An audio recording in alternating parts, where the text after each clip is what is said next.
বাংলা সাহিত্যের রোমাঞ্চকর কিছু গল্প দিয়ে সাজানো আমাদের এই বিশেষ নিবেদন সানডে সাসপেন্স।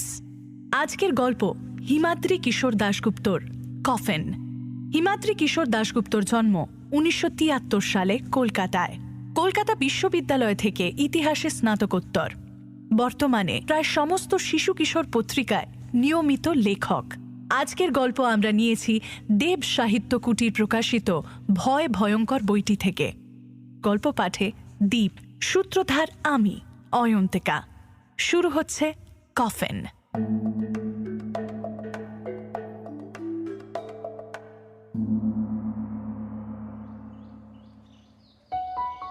गणेश कनौरिया छुरीटा शोकेसের বাইরে বের করে বললেন, ये देखिए এর হাতলে ফার্সি ভাষায় একটা শব্দ লেখা আছে, বাবর, অর্থাৎ সম্রাট বাবরের নাম। বাবরের সেনাপতি তার নামাঙ্কিত এই ছুরি ব্যবহার করতেন। আর আর ওই যে ও পাশের বাক্সে লম্বা নলওয়ালা দোনওয়ালা পিস্তলটা দেখছেন, ওটা ক্লাইভের আমলের। এখনো কিন্তু কাম করে, মানে গুলি ছোড়া যায়। পীযূষ বলল, ছুরিটা একটু হাতে ধরে দেখব? কনৌরিয়া ছুরিটা তার হাতে দিয়ে বললেন, তবে এগুলো সব ইনশিওর করা অন্য কোম্পানি থেকে, 4 লাখ মে। ছুরিটা হাতে নিয়ে বেশ রোমাঞ্চ অনুভব করল পীযূষ। কত প্রাচীন জিনিস, কে বলতে পারে স্বয়ং বাবরই হয়তো এটা তুলে দিয়েছিলেন তার কোনো অনুচরের হাতে। ছুরিটা ঘুরিয়ে ঘুরিয়ে দেখে পীযূষ মিস্টার কনৌরিয়ার হাতে ফেরত দিয়ে দিল। কনৌরিয়া ছুরিটা যথাস্থানে রেখে পীযূষকে বললেন, চলুন এবার যে জিনিসটা দেখবেন বলে এসেছেন সেটা দেখাই। দোতলাতে একটা কাঠের রেলিং ঘেরা লম্বা বারান্দা। সেই বারান্দা দিয়ে কনৌরিয়ার পেছন পেছন গিয়ে একটা ঘরের সামনে হাজির হলো পীযূষ। কনৌরিয়া চাবি দিয়ে ঘরের দরজা খুলে দেওয়াল হাতড়ে খুট করে সুইচ টিপলেন। বড় ঘরটার মাথার ওপর থেকে একটা ঝুলন্ত বাতি জ্বলে উঠল, আর তার আলো এসে পড়ল ঘরের ঠিক মাঝখানে রাখা লম্বাটে ধরনের বিরাট একটা কাঁচের বাক্সের ওপর। কনৌরিয়ার সঙ্গে গিয়ে পীযূষ দাঁড়ালো সেই কাঁচের বাক্সের সামনে। তার ভেতরে রাখা আছে মানব দেহাকৃতির একটি অতি প্রাচীন কাঠের কফিন। তার মধ্যে শায়িত বিবর্ণ ব্যান্ডেজ মোড়া একটা মামি। তার মুখটা ঢাকা আছে বহু প্রাচীন এক কাঠের মুখোশে। ছেলেবেলাতে কলকাতার জাদুঘরে ঠিক এরকমই একটি মামি দেখেছিল পীযূষ। মামিটার দিকে তাকিয়ে পীযূষ প্রশ্ন করল, এটা কি ইজিপ্ট থেকে এনেছেন? কনৌরিয়া তার টাইয়ের নট ঠিক করতে করতে বললেন, জিনিসটা ইজিপ্টের হলেও আমি এটা খরিদ করেছি লন্ডনের এক বিজনেসম্যানের কাছ থেকে। ইজিপ্টে এখন এসব জিনিস বেচা কেনা পুরো ব্যান। তো 60-70 বছর আগেও ইজিপ্ট থেকে মামি কিনে নিয়ে যাওয়া হতো ইউরোপের নানান জায়গায় ঘরে সাজাবার জন্য, স্পেশালি ফ্রান্স আর ইংল্যান্ডে। তো আমার এই বাগানে দার্জিলিংয়ে 4 লন্ডনে যায়, তো উসিলিয়ে আমাকে লন্ডন যেতে হয়। তো সেখানে একটা রিচ ফ্যামিলি কাছ থেকে 1 লাখ পাউন্ড মানে 70 লাখ রুপে দিয়ে কিনেছি আমি। এটা এখনো পর্যন্ত আমার সংগ্রহের সব থেকে দামি জিনিস। এই দার্জিলিংয়ে তো বহু টুরিস্ট আসে, তো আমার ইচ্ছে আছে ভবিষ্যতে আমার সংগ্রহগুলো দিয়ে একটা মিউজিয়াম বানাবো। পীযূষের এই মামিটা দেখতে কলকাতা থেকে দার্জিলিংয়ে ছুটে আসার পেছনে বিশেষ কারণ আছে। পীযূষ একটা ইন্স্যুরেন্স অর্থাৎ বীমা কোম্পানির অফিসার। কিছুদিন আগে টি এস্টেটের মালিক বিখ্যাত ব্যবসায়ী মিস্টার কনৌরিয়া খবরের কাগজে এই মর্মে বিজ্ঞাপন দিয়েছিলেন যে তিনি তার একটি ব্যক্তিগত জিনিস ইনশিওর করাতে চান। বিজ্ঞাপনটা দেখে 7 দিন আগে পীযূষদের কোম্পানি আর একজন ইন্স্যুরেন্স অফিসার শ্যান্নাল বাবুকে পাঠিয়েছিল এখানে। তখন অবশ্য কোম্পানি বা শ্যান্নাল বাবু জানতেন না যে কি জিনিসের বীমা করাতে চাইছেন মিস্টার কনৌরিয়া। জিনিসটা দেখে কলকাতায় ফিরে যাবার পর তিনি আর এখানে আসতে চাননি। শ্যান্নাল বাবু একটু কুসংস্কারগ্রস্ত মানুষ। তিনি পীযূষকে বলেছিলেন, তুমি ব্যাপারটা সামলাও। আমি শুনেছি এসব মমি টমির সঙ্গে অনেক সময় নানা অভিশাপ জড়িয়ে থাকে, যারা এসব জিনিস নিয়ে কাজ করে তাদের অনেক ক্ষতি হয়। ছেলেপুলে নিয়ে ঘর করি, শেষে কোথা থেকে কি হয়ে যাবে। আর তাছাড়া কি? জানতে চেয়েছিল পীযূষ। তার প্রশ্ন শুনে শ্যান্যালবাবু বললেন, আমাকে নিয়ে তো কানোরিয়া মমিটার ঘরে ঢুকলো। মমিটার সামনে দাঁড়িয়ে কথা বলছি, এমন সময় একটা ফোন এলো কানোরিয়ার। কলটা রিসিভ করার জন্য আমাকে ঘরে রেখে বাইরে গেলেন তিনি। একলা ঘরে আমি। তুমি হয়তো বিশ্বাস করবে না ভাই, আমি দেখলাম মমিটা নড়ে উঠল। একবার নয়, পর পর দুবার। কানোরিয়াকে কিছু না বললেও সেটা দেখেই সঙ্গে সঙ্গে ঘরের বাইরে বেরিয়ে এসেছিলাম। শ্যান্যালবাবুর কথা শুনে পীযূষ হেসে বলেছিল, ঠিক আছে, আপনাকে যেতে হবে না, আমি সামাল দিচ্ছি ব্যাপারটা। বলেছিল তার পেছনে কারণ আছে। দামি জিনিস বিমা করালে তার জন্য মোটা অঙ্কের প্রিমিয়াম বা টাকা দিতে হবে কানোরিয়াকে, আর তার থেকে কমিশন বাবদ বেশ ভালো রকম টাকা পাবে পীযূষও। তাদের কোম্পানি ব্যাপারটা নিয়ে আগ্রহী, যদিও ইতিপূর্বে এ ধরনের কোনো জিনিসের বিমা করায়নি কোম্পানি। এইসব জিনিসের মূল্য নির্ধারণের জন্য বিশেষজ্ঞের প্রয়োজন হয়। তবে মামি তো আর ঘরবাড়ি সোনা জহরত নয়, তাই তার মূল্য নির্ধারণের জন্য লোক কোথায় পাওয়া যাবে সে ব্যাপারে খোঁজ চালাচ্ছে পীযূষের কোম্পানি। মামিটার দিকে তাকিয়ে শ্যান্যালবাবুর কথাটা আবার মনে পড়ল পীযূষের। আমি দেখলাম মমিটা নড়ে উঠল, একবার নয়, পর পর দুবার। কথাটা মনে পড়তেই মনে মনে আরও একবার হাসল পীযূষ। তারপর আরও ভালো করে সেটা দেখার জন্য কাঁচের আধারের ওপর ঝুঁকে পড়ল। কানোরিয়া বললেন, अब ये चीज কিন্তু আমি আপনাকে খুলে দেখাতে পারবো না, কারণ আপনি হয়তো জানেন এসব জিনিস খোলা বাতাসে থাকলে সব ব্যাকটেরিয়ার কারণে নষ্ট হয়ে যাওয়ার একটা সম্ভাবনা থাকে। তো সিল করা কাঁচের বাক্সর ভেতরেই রাখতে হয়। মামিটাকে ওপর ওপর দেখে পীযূষ আবার সোজা হয়ে দাঁড়ালো। কানোরিয়া বললেন, এবার বলুন, আপনার কোম্পানি কি বিমা করবে ওটা? 10 সাল বিমার জন্য আমি এককালীন 2 লাখ টাকা দেব। পীযূষ বলল, আমার কোম্পানি ব্যাপারটা নিয়ে আগ্রহী, কিন্তু মমিটার মূল্য নির্ধারণের জন্য আমাদের একজন বিশেষজ্ঞের প্রয়োজন। আমাদের একটু সময় দিতে হবে, অন্তত সপ্তাহখানেক। খানিকক্ষণ চুপ করে থেকে কানোরিয়া বললেন, অতটা সময় দেওয়া যাবে না আপনাদের। এমনিতেও সপ্তাহখানেক সময় কেটেই গেছে। পরশু আমি ব্যবসার কাজে বিদেশ রওনা হয়ে যাব, তো ফিরতে 2-3 মাসও লাগতে পারে। আপনি কালকের মধ্যে চুক্তি না করালে আমি আমার আগের ইন্স্যুরেন্স কোম্পানিকে ডাকবো। ওরা আমার সঙ্গে যোগাযোগও করেছে, বললেই পেপারস নিয়ে চলে আসবে। কিছু না মনে করলে একটা প্রশ্ন করতে চাই। ওরা তো আপনার জন্য জিনিসগুলোর বীমা করেছে, তবে আপনি আবার বীমা করানোর জন্য সংবাদপত্রে বিজ্ঞাপন দিলেন কেন? মাস 2 আগে কলকাতায় আমার একটা গাড়ি চুরি হয়েছিল। সেটাও ওদের কাছে ইনশিওর করা ছিল, কিন্তু বিমা টাকাটা পেতে বেশ কিছুটা টাইম ওয়েস্ট হয়।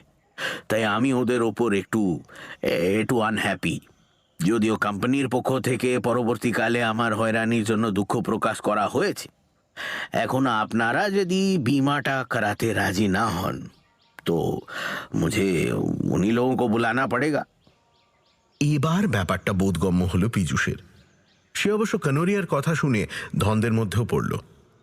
শেষ পর্যন্ত ব্যাপারটা হাতছাড়া হয়ে যাবে না তো? কোম্পানি অবশ্য তাকে বলে রেখেছে যে ব্যাপারটা বিশ্বাসযোগ্য মনে হলে বিমার চুক্তিটা সে করতেই পারে। তাই সঙ্গে করে চুক্তিপত্র নিয়েও এসেছে পীযূষ। সে একটু ভেবে নিয়ে বলল, ঠিক আছে, কাল সকাল পর্যন্ত আমাকে সময় দিন। আপাতত কাছাকাছি একটা হোটেলের ঠিকানা দিন যেখানে রাতে থাকতে পারি। কানোরিয়া হেসে বললেন, আরে হোটেল কা ক্যা জরুরত হ্যায়, এই দোতলায় আমার একটা গেস্ট রুম আছে, সেখানে রাতে থেকে যান। তবে খাবারটা এ বাড়িতে ছেড়ে কিছু দূরে একটা হোটেল আছে, সেখান থেকে খেয়ে আসতে হবে, কারণ বাংলোর কেয়ারটেকার দারওয়ান ওদের সবাইকে আমি 2 দিনের জন্য ছুটি দিয়ে দিয়েছি। পুরা সাল তো ওরা এই বাড়িটা ম্যানেজ করে, কাজেই আমি যখন এখানে আসি তখন ওদের ছুটি দিয়ে দিই। উত্তরে পীযূষ বলল, ঠিক আছে, আমার কোনো আপত্তি নেই। কানোরিয়া এরপর দোতলারই একটি ঘরে নিয়ে গেল তাকে। ঘর বেশ ছিমছাম সাজানো। জানলা খুলতেই পীযূষের চোখে পড়ল চারপাশে ছোট বড় পাহাড় শ্রেণী, তার উপর মেঘ ভাসছে। বেলা দুপুর হলেও সূর্যের আলো একটু ম্লান। পাহাড়ে অবশ্য মেঘ রৌদ্রের খেলা চলে সব সময়। আকাশের দিকে তাকিয়ে কানোরিয়া বললেন, বারিশ হোনে ওয়ালা হ্যায় লাগতা হ্যায়। আমার একটা কাজ আছে, বৃষ্টি নামার আগে সেটা করতে হবে। সন্ধ্যার আগেই ফিরবো, বাড়িতে আর কেউ নেই। আপনি বাইরে গেলে ও সদর দরওয়াজা একটা চাবি সমেত তালা ঝুলছে, সেটা দিয়ে বেরোবেন, ঠিক আছে? যদিও এখানে চোর ডাকাতের তেমন কোনো প্রবলেম নেই, উতনা ভি চিন্তা কা কোই বাত নেই হ্যায়।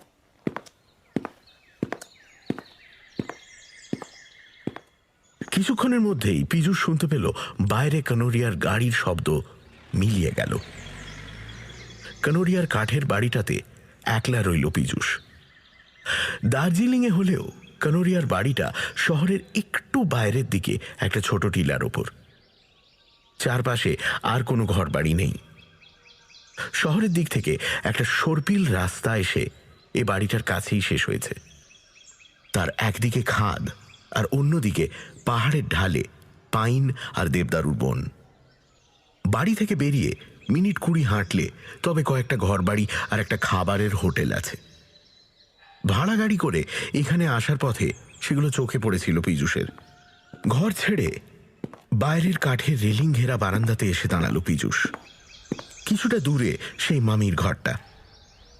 অফিসের শ্যান্নালবাবুর কথাটা ভেবে পীযূষ আরও একবার মনে মনে হাসল।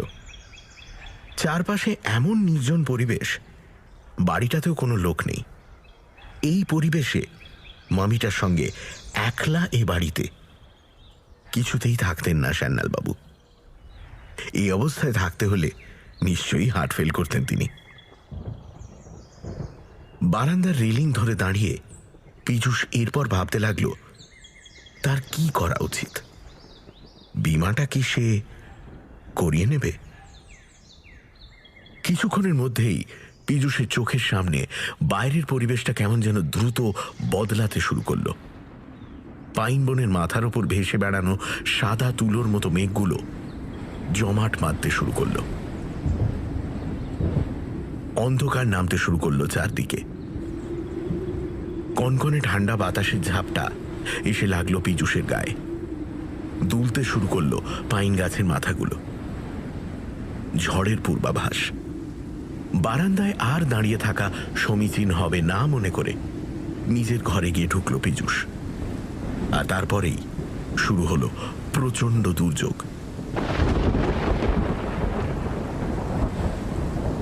প্রথমে শোঁ শোঁ শব্দে প্রচণ্ড বাতাস বইতে লাগলো, আর তারপর তা মারাত্মক ঝড়ের রূপ নিল। থরথর করে কাঁপতে লাগলো কাঠের বাড়িটা। ঘরের ভেতরে বসে বাড়ির ভেতরে নানান জায়গা থেকে নানা দুমদাম শব্দ কানে আসতে লাগলো তার। হয়তোবা খোলা জানলা দরজা।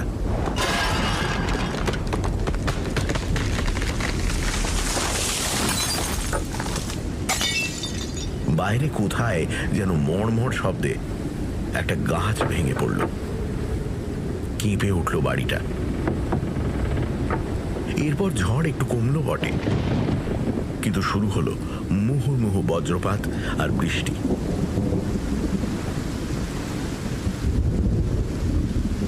পীযূষের ঘরের ভেতর যে বাতি জ্বলছিল সেটা হঠাৎ নিভে গেল। সম্ভবত কারেন্ট চলে গেল। বাজ পড়ার শব্দে থরথর করে কেঁপে উঠতে লাগলো বাড়িটা। এবার একটু ভয় পেয়ে গেল পীযূষ। না, অন্য কিছুর ভয় নয়। সে ভাবতে লাগলো কাঠের এই বাড়িটা ধসে পড়বে না তো?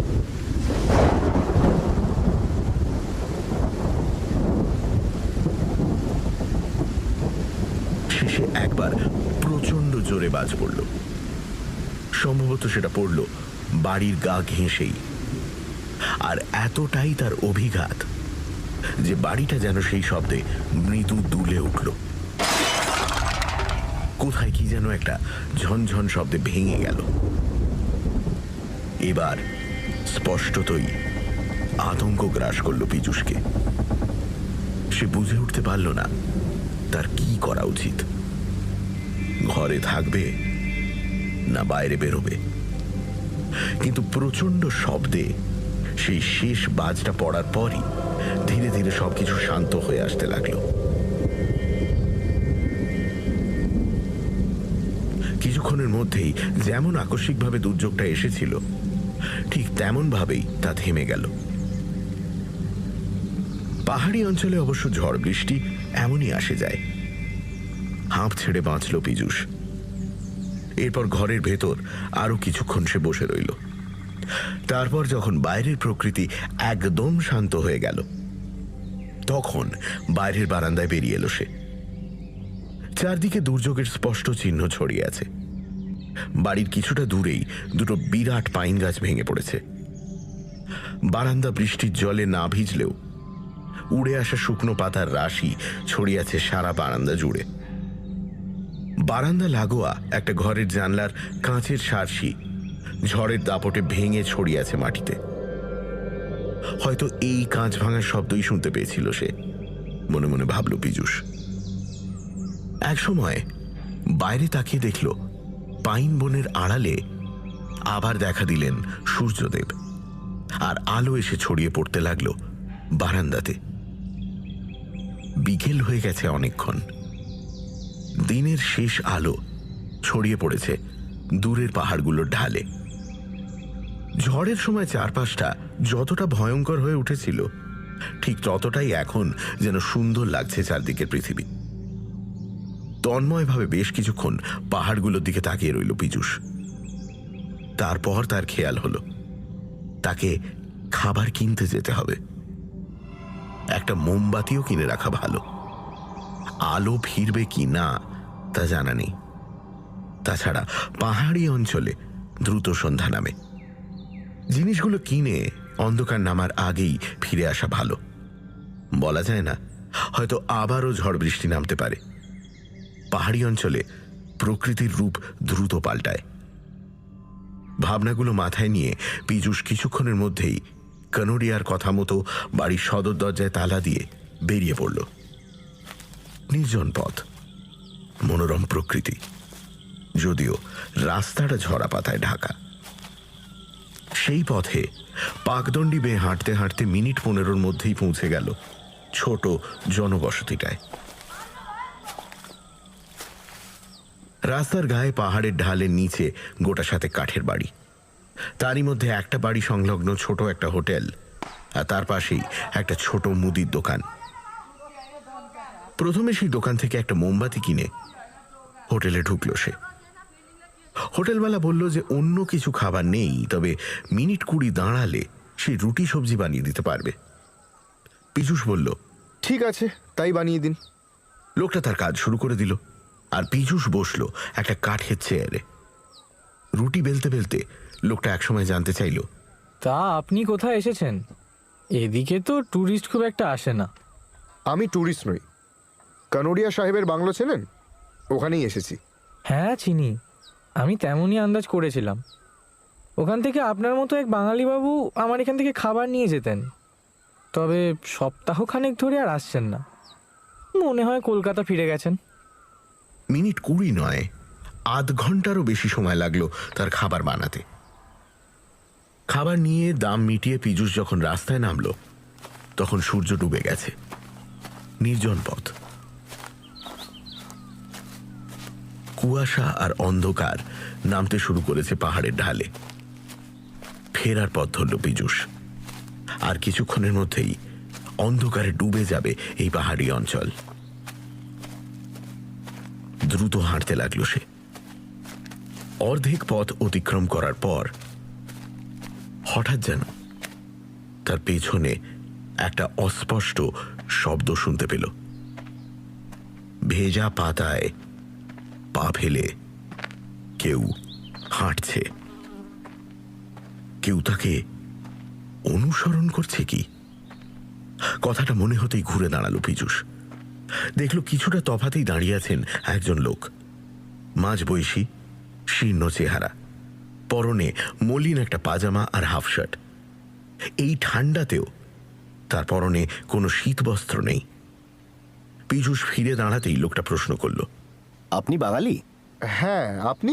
লোকটা হাত জোড় করে নমস্কারের ভঙ্গিতে বলল, আমিও বাঙালি। আমার নাম অবিনাশ বিশ্বাস। আপনি এখানেই থাকেন? হ্যাঁ, চলুন হাঁটতে হাঁটতে কথা বলি। অন্ধকার নামলে ফিরতে অসুবিধে হবে আপনার। কি ঝড়টাই না হলো, তবে ঝড়টার দরকার ছিল। কিন্তু আবার যদি ঝড় বৃষ্টি শুরু হয়। আবার হাঁটতে শুরু করলো পীযূষ। আর তার কিছুটা পিছনে সেই লোকটা।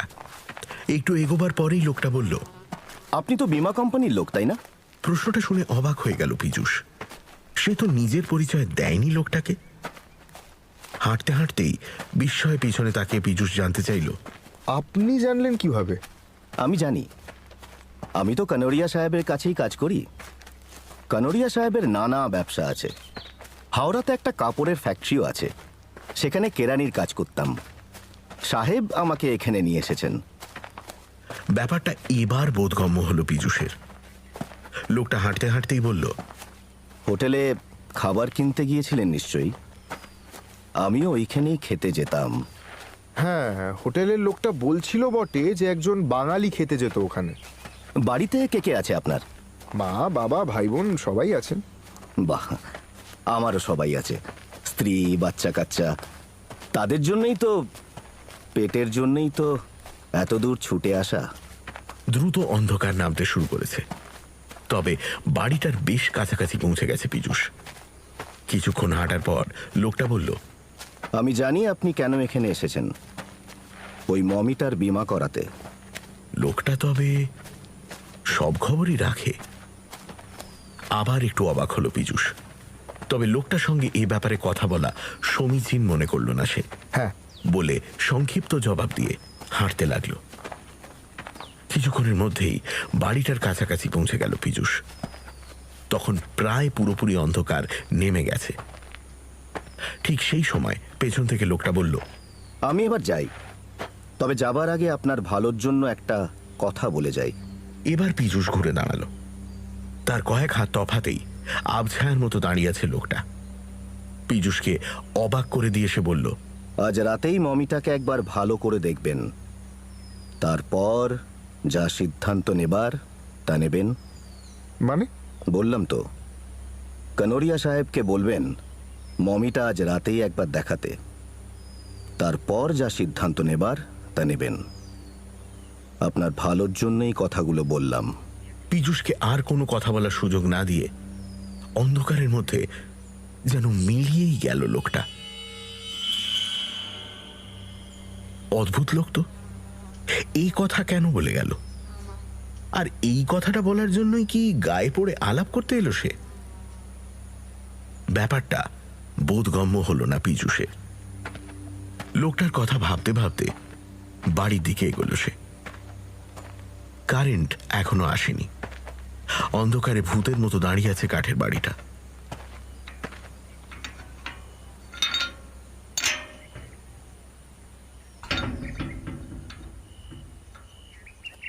মোম জ্বালিয়ে তালা খুলে দোতলায় উঠে পীযূষ তার ঘরে গিয়ে ঢুকল।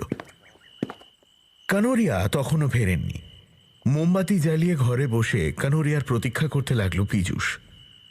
কিন্তু তার মাথায় ঘুরপাক খেতে থাকলো সেই লোকটার কথাগুলো। লোকটা কি কোনো কারণে ভড়কে দিতে চাইছে তাকে?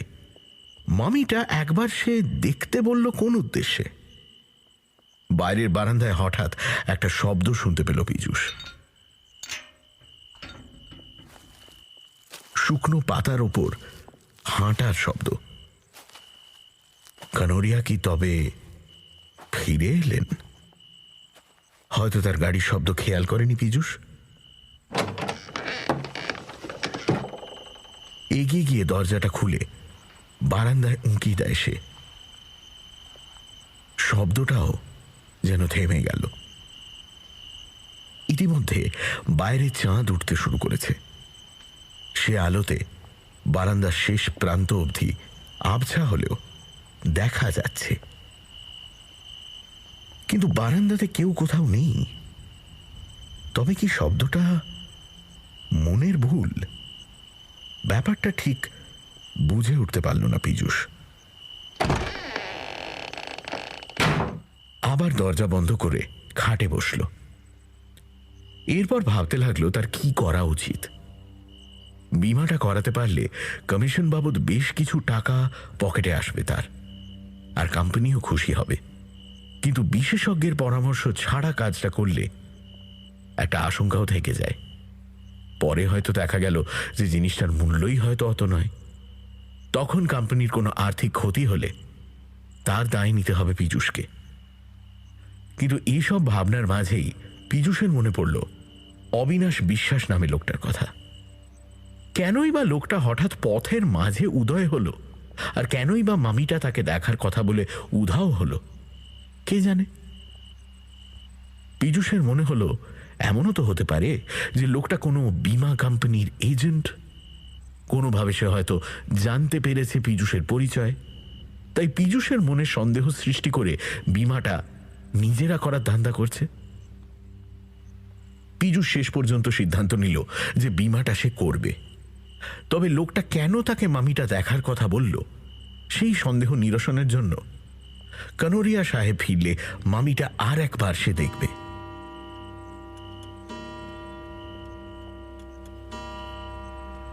সন্ধে 7টা নাগাদ খাওয়া সেরে নিল পীযূষ, আর তারপরেই সে শুনতে পেল কানোরিয়ার গাড়ির শব্দ।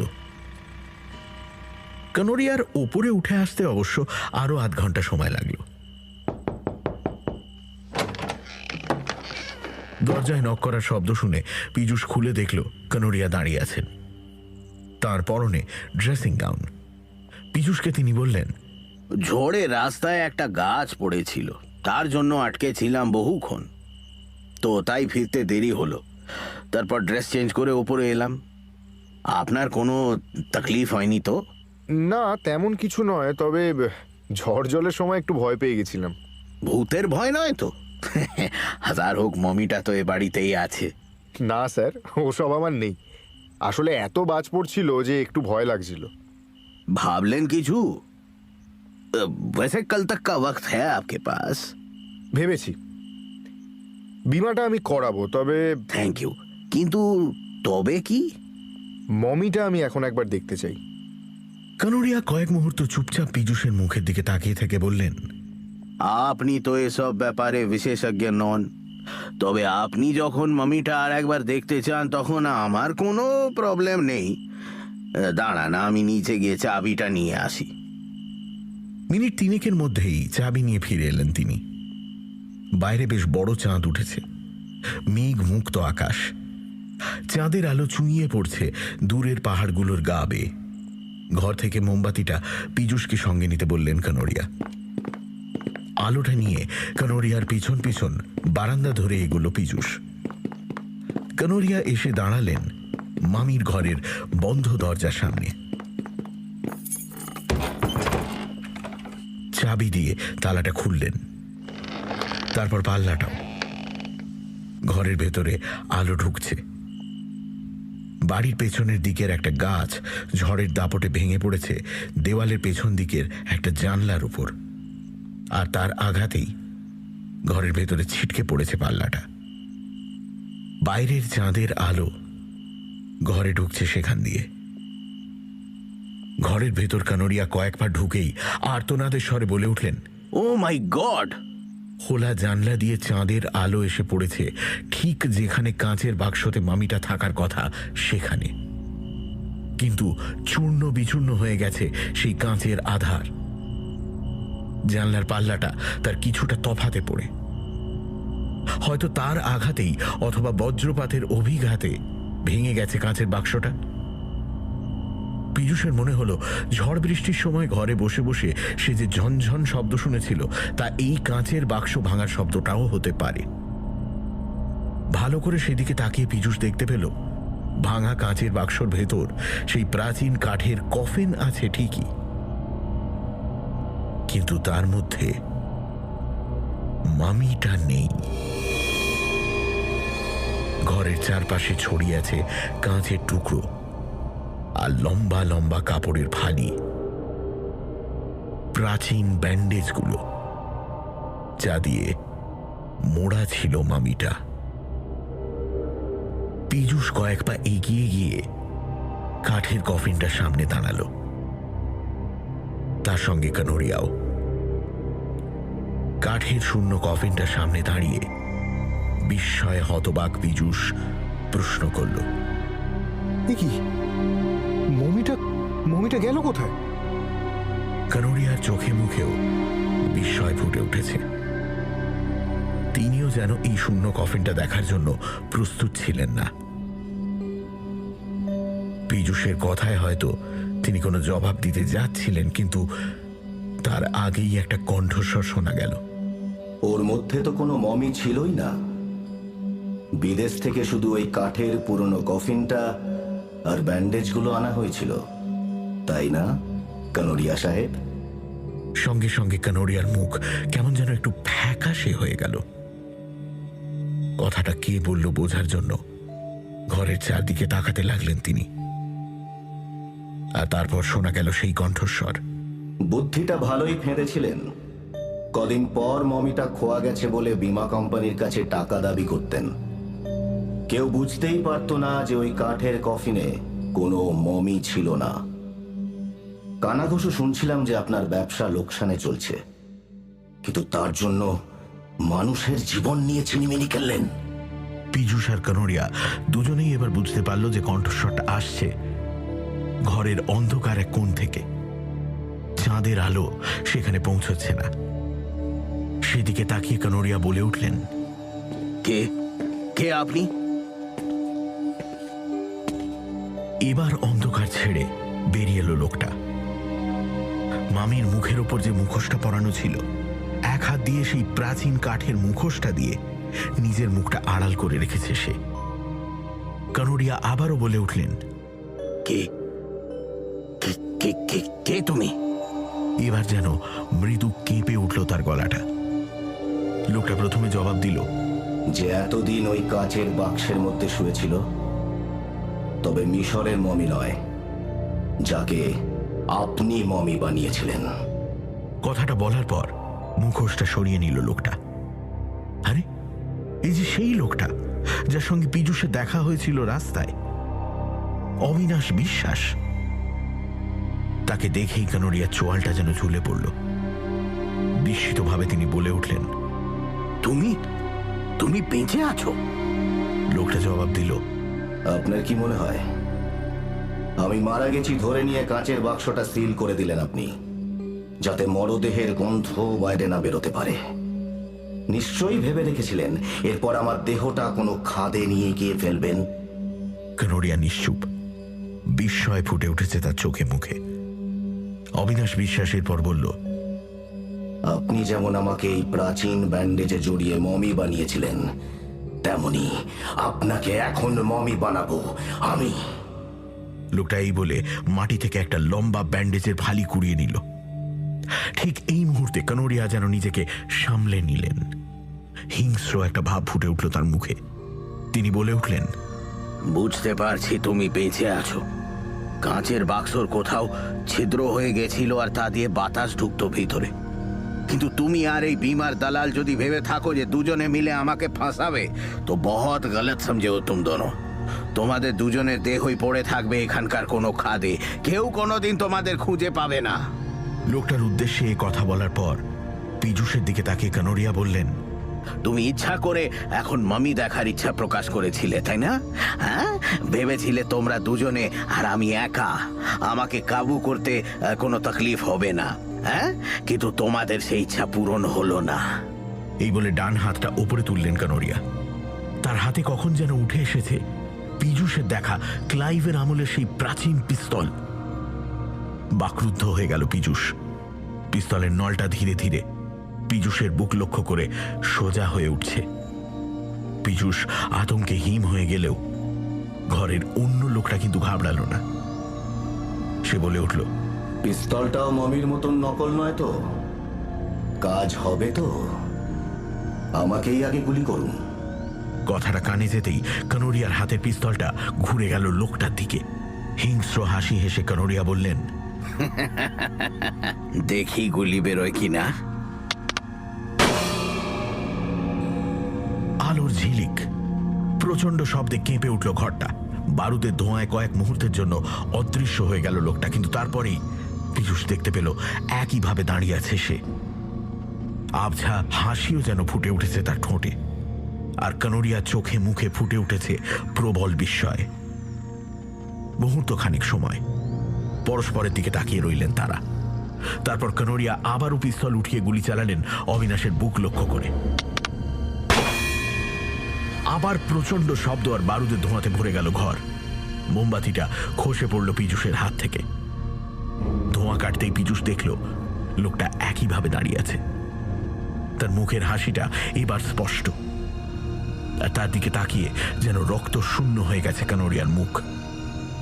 কানোরিয়া আরো একবার তাকে লক্ষ্য করে পিস্তল উঁচিয়ে ঘোড়া টানলেন।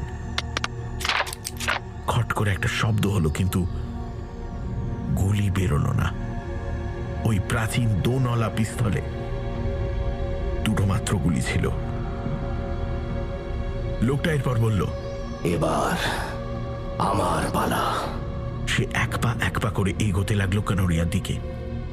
কানোরিয়া কিন্তু কোনো প্রতিরোধ করার চেষ্টা করলেন না। তার হাত থেকে পিস্তলটা মাটিতে খসে পড়ল। প্রচন্ড আতঙ্কে বিস্ফারিত চোখে লোকটার দিকে তাকিয়ে কাঁপতে শুরু করলেন তিনি।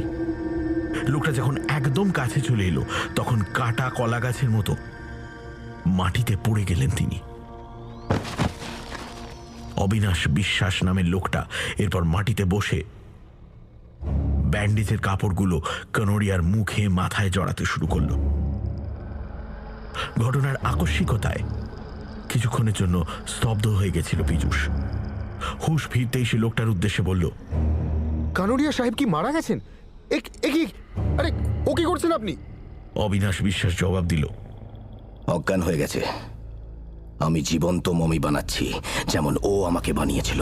আমাকে বাধা দেবেন না। লোকটা আপনারও ক্ষতি করতে চেয়েছিল। তাড়াতাড়ি কাজটা সেরে আপনাকে বাস স্ট্যান্ডে পৌঁছে দেব। এখানে থাকলে আপনি বিপদে পড়তে পারেন। পীযূষ আর তার কাজে বাধা দিল না। খুব দ্রুত লোকটা নিজের কাজ সম্পন্ন করল। কানোরিয়ার দেহটা ঠিক যেন একটা প্রাচীন মামির মতোই লাগছে। লোকটা কাপড় জড়ানো কানোরিয়ার সংজ্ঞাহীন দেহটা পাঁজা কোলা করে তুলে সেই কাঠের কফিনের মধ্যে শুইয়ে দিল। মুখোশটাও পরিয়ে দিল তার মুখে। তারপর পীযূষকে বলল, আপনার ঘর থেকে জিনিসপত্র নিয়ে নিন। আপনার এখানে আসার কোনো চিহ্ন যেন না থাকে। চলুন, আপনাকে বাস স্ট্যান্ডে ছেড়ে দিয়ে আসি। কিছুক্ষণের মধ্যেই লোকটার সঙ্গে পথে নামলো পীযূষ। বেশ কিছুক্ষণ নিশ্চুপভাবে চলার পর লোকটা বলল, সামান্য কটা টাকার জন্য লোকটার কথায় মমি সেজেছিলাম। তবে লোকটা যে বীমা কোম্পানিকে ঠকাবার জন্য আমাকে মমি সাজিয়েছিল, তখন আমি তা জানতাম না। কিন্তু কিছুক্ষণ পরেই আমার দম বন্ধ হয়ে আসতে লাগলো। আর তা বুঝেও নির্দয় লোকটা আমাকে বাক্সের বাইরে বের করলো না। এর আগে যখন আপনাদের আরেকজন লোক এসে কাঁচের বাক্সের সামনে দাঁড়িয়েছিল, তখন আমি ছটফট করছি। আর তারপর তো আমি মরে গেছি ধরে নিয়ে কানোরিয়া বাক্সটাই সিল করে দিলেন, মরদেহের দুর্গন্ধ যাতে না বেরোয় সেই জন্য। তাহলে কি আমাদের স্যান্ডালবাবু যা দেখেছিলেন তা ঠিক? তখনই কেঁপে উঠেছিল লোকটা। কথাটা মনে মনে ভেবে নিয়ে পীযূষ বলল, ভাগ্যিস কাচের বাক্সটাতে ফুটো থেকে গেছিল, তাই বরাত চড়ে বেঁচে গেছিলেন আপনি। তাছাড়া জল ছাড়া ওই 7 দিন যে বাঁচলেন, এটাও তো একটা মিরাকেল। তবে কানোরিয়ার পিস্তলে যে শুধু বারুদ ভরা ছিল, এটাই রক্ষে। শেষ মুহূর্তে ও শয়তান লোকটা আমাদের ভয় দেখাতে চেয়েছিল। দীর্ঘক্ষণ কোনো জবাব দিল না লোকটা। আধ ঘন্টা নির্জন পাকদণ্ডী বেয়ে নিশ্চুপভাবে চলার পর কিছুটা দূরে আলো দেখা গেল। লোকটা সেই আলো দেখিয়ে বলল, ওই যে বাস স্ট্যান্ড। রাত বেশি হয়নি। ওখান থেকে দার্জিলিং শহরে যাবার বাস পেয়ে যাবেন। তবে যাবার আগে দুটো কথা বলে যাই আপনাকে। কি? কাঁচের বাক্সটা সিল করে দেওয়ার পর ওতে কোনো ছিদ্র ছিল না। আর কানোরিয়ার পিস্তলটা ক্লাইভের আমলের হলেও ওটা সত্যি এখনো কর্মক্ষম। ওতে গুলিও ছিল। হঠাৎ যেন বাতাসে মিলিয়ে গেল লোকটা।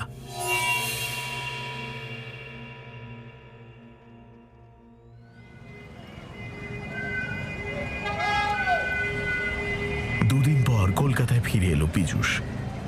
ইতিমধ্যেই সে তার কোম্পানিকে জানিয়ে দিয়েছে কানোরিয়ার সঙ্গে তার দেখা হয়নি, কারণ দার্জিলিংয়ে পৌঁছবার পরেই কানোরিয়া তাকে টেলিফোনে জানিয়ে দেন তিনি বিমা করাতে আগ্রহী নন।